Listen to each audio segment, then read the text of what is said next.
Learn English through stories. C10. Adopted and modified by Kulwant Singh Sandhu. Contents: 1. The Boy in a Chocolate Bar. 2. The Clever Frog. 3. Sunday is my favorite day. 4. Picture dictionary page. 1. The Boy and a Chocolate Bar. These two very old people are the father and mother of Mr. Bucket. Their names are Grandpa Joe and Grandma Josephine. And these two very old people are the father and mother of Mrs. Bucket. Their names are Grandpa George and Grandma Georgina. This is Mr. Bucket. This is Mrs. Bucket. Mr. and Mrs. Bucket have a small boy whose name is Charlie. This is Charlie. How do you do? And how do you do? And how do you do again? He is pleased to meet you. The whole of this family, the 6 grown-ups, count them, and little Charlie Bucket, live together in a small wooden house on the edge of a great town. The house wasn't nearly large enough for so many people, and life was extremely uncomfortable for them all. There were only 2 rooms in the place altogether, and there was only 1 bed.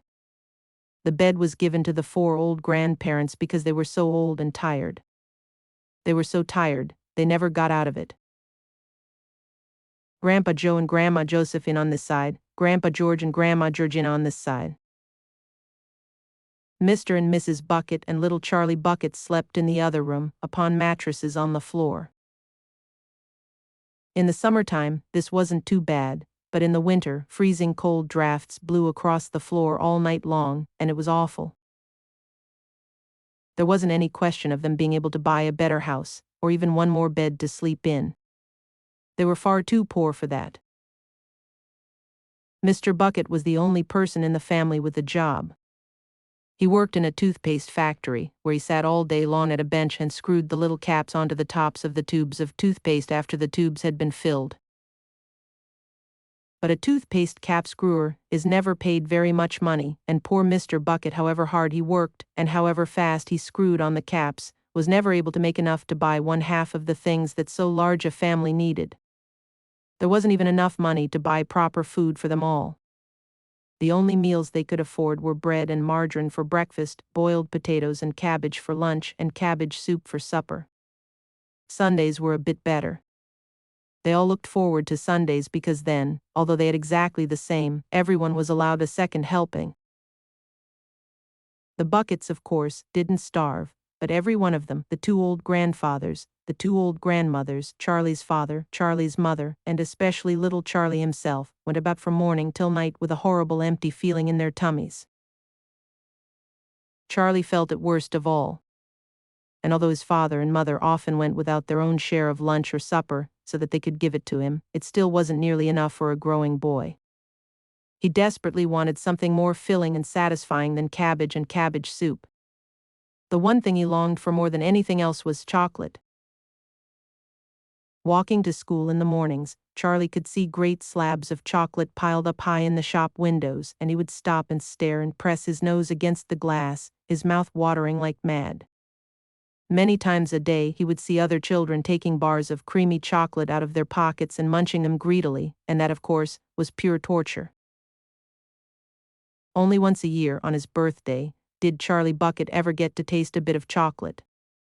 The whole family saved up their money for that special occasion, and when the great day arrived, Charlie was always presented with 1 small chocolate bar to eat all by himself.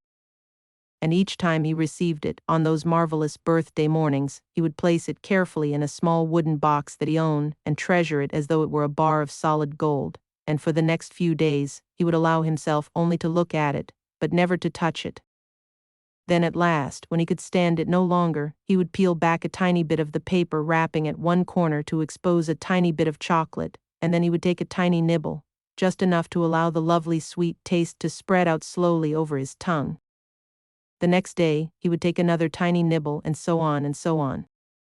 And in this way, Charlie would make his 6-penny bar of birthday chocolate last him for more than a month. But I haven't yet told you about the one awful thing that tortured little Charlie, the lover of chocolate, more than anything else.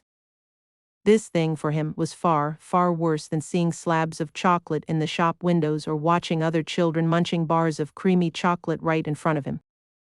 It was the most terrible, torturing thing you could imagine, and it was this. In the town itself, actually, within sight of the house in which Charlie lived, there was an enormous chocolate factory. Just imagine that. And it wasn't simply an ordinary enormous chocolate factory either. It was the largest and most famous in the whole world. It was Wonka's factory, owned by a man called Mr. Willy Wonka, the greatest inventor and maker of chocolates that there's ever been. And what a tremendous, marvelous place it was. It had huge iron gates leading into it, and a high wall surrounding it, and smoke belching from its chimneys, and strange whizzing sounds coming from deep inside it.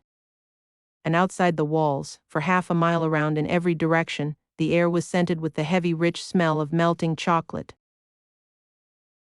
Twice a day on his way to and from school, little Charlie Bucket had to walk right past the gates of the factory. And every time he went by, he would begin to walk very, very slowly, and he would hold his nose high in the air and take long, deep sniffs of the gorgeous chocolatey smell all around him. Oh, how he loved that smell! And oh, how he wished he could go inside the factory and see what it was like. 2. The Clever Frog. Deep inside a forest, there was a pond. Many fishes, crabs, and frogs lived in the pond. Theirs was a happy and peaceful life. Among them lived two beautiful fishes named Santo and Banto. They were bigger than the other fishes in the pond. They were very proud of their good looks and intelligence. In the same pond lived a frog with his wife. His name was Chusta. The fishes and frogs were good friends. They all were living a peaceful life. But one day 2 fishermen, returning from the river in the forest after fishing, came across the pond. It was late in the evening, and as usual, all the fishes and frogs were at play. Santo, Banto, Chusta, and many others joined the game. They leapt high into the air and chased each other. Seeing the beautiful scene, the fishermen were amazed and stopped to watch the scene. "How beautiful they look," said one fisherman. "Yes, and so many of them too," replied the other. "The pond does not look very deep," said the first fisherman. "Let us catch some of them. It is already very late, and we have a heavy load to carry a long way. Let's come back tomorrow," suggested the other fisherman. Chusta turned to the others in the pond and said, "Did you not hear what the fisherman said? We must leave this pond for a safer place. Just because 2 fishermen said they would come back to catch us tomorrow, you want us to leave our home and flee. For all we know, they might not come back," said Santo. "Even if they come back to catch us, I know 1,000 tricks to get away, and even if your 1,000 ways fail, I know another 100 ways to escape," said Banto. "We will not let 2 fishermen scare us away from our home." All the others in the pond agreed with them. "Well, I know only one trick," said Chusta. "To leave the place before danger strikes." Chusta and his wife left the pond in search of a safer place. All the fishes, crabs, and frogs laughed at them as they left. The next day the fishermen returned to the pond and cast their net. "Ouch! This net is too thick for me to bite through," cried Santo. "For me too," cried Banto. "Only if I could get out, I could do something. We should have listened to Chusta," cried another fish. "Now we are all doomed." The fishermen caught them all and put all the fish, frogs, and crabs into a big basket and took them away. Chusta, hiding behind a boulder with his wife, turned to her and said, "If I had not acted in time, we would also be in that basket with the others." 3. Sunday is my favorite day. Hi. My name is Molly. I live in Manchester, England. I am 53 years old. My friend asked me, "What is your favorite day of the week?" Well, I really love Sundays. Sunday is my favorite day.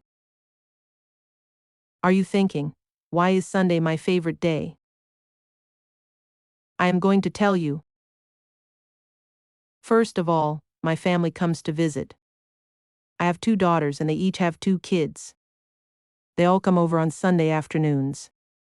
But I think it is better if I tell you about my day in the order it happens.